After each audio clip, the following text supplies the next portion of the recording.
आज बहुत पवित्र पांडवा निर्जला एकादशी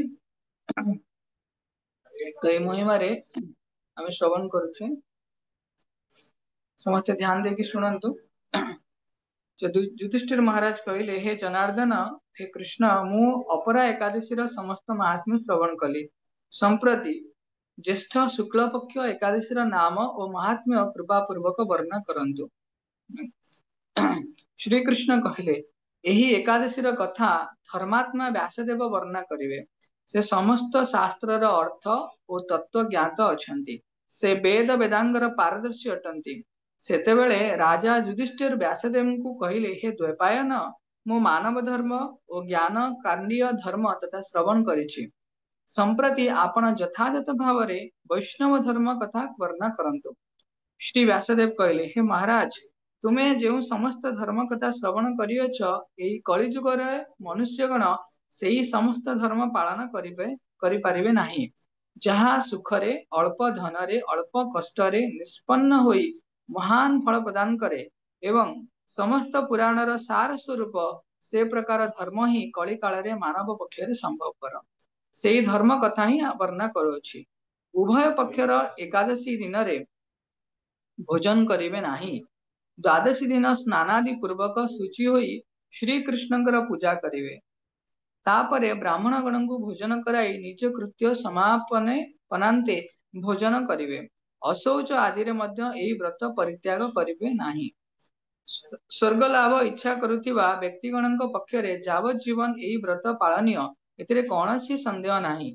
पाप कर्म रत एवं धर्महीन व्यक्तिगण मध्य यदि एही एकादशी दिन रे भोजन न करंती ताहाले सेमाने जमालय को गमन करंती नाही। श्री व्यासदेवंकर एही कथा श्रवण करी वीरबाहु भीमसेन अश्वत्थ पत्र परी कंपी कंपी कहिबाकु लागिले, हे महाबुद्धि पितामह व्यासदेव, माता कुंती, द्रौपदी, भ्राता युधिष्ठिर, अर्जुन, नकुल और सहदेव एमाने समस्त ही एकादशी दिन भोजन करंती नाही।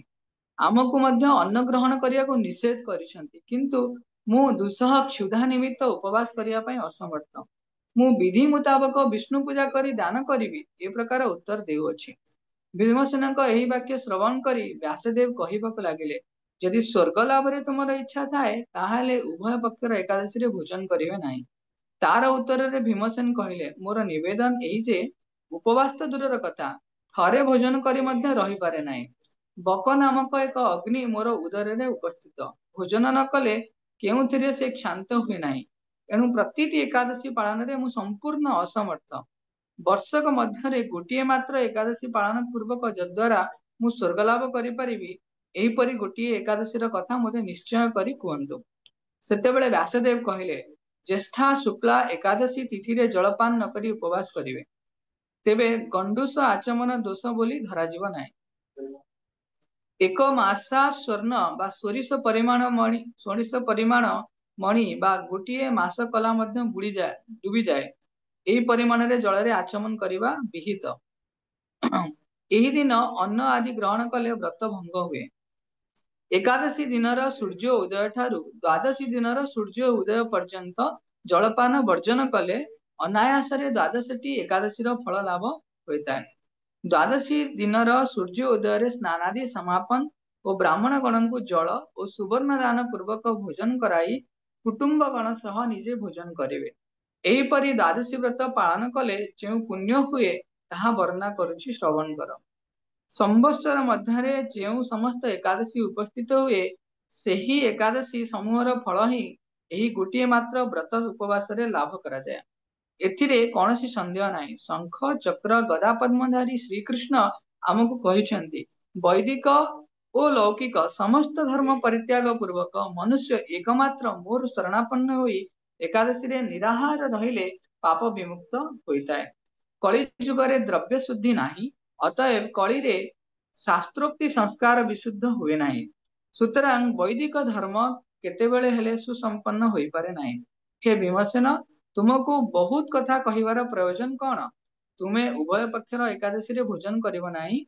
यदि सेतिरे असमर्थ हुओ ताहाले ज्येष्ठ मासर शुक्ल पक्ष एकादशी रे जलपान व्यतीत उपवास करिव। एही एकादशी धन धान्य प्रदान पुण्यदायिनी ଏହା ମୁଁ ସତ୍ୟ କରି କହୁଅଛି।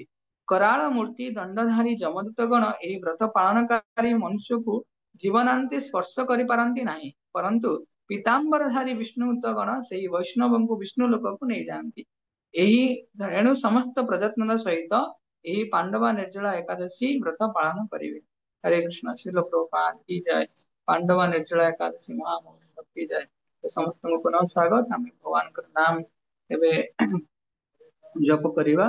एकादशी मुख्य महत्व है कि आम दिन या दिन पर भगवान सेवारे निजक अधिक प्रतिबद्धता प्रकाश करवा, भगवान सेवा करने निमित्त अधिक नाम जप करवा, अधिक प्रतिश्रुतिबद्ध हवा कि चारिटी नियम जेन तेन प्रकार मते पालन करार अछि आ सुंदर भाव रे जो वैष्णव गुण को आमको धारण करार अछि। आसंतु हमें एकादशी पावन अवसर रे भगवान नाम उच्चारण करबा। वैष्णव प्रणाम मंत्र। वैष्णव माने वांछा कल्पतर सदृश क्षमाशील दयार सागर एवं पतित जीवंकर उद्धारकारी। दैनंदिन जीवन रे ज्ञात बा अज्ञात रे जदि कोनोसी साधु गुरु वैष्णव के निकट रे अपराध होता है ताहाले प्रातः मुहूर्त रे समानंग चरण कमल रे क्षमा प्रार्थना मागित अछि। वंशाकल्पतरोर्वश्च कृपा सिन्धुमेव च पतितानां पावनेभ्यो वैष्णवेभ्यो नमो नमः। अनंत कोटि वैष्णव भक्तवृंद की जय। नामाचार्य श्री हरिदास ठाकुर की जय। वैष्णव ठाकुर श्रील प्रभुपाद की जय। समस्त भक्तवृंद की जय। हरे कृष्ण।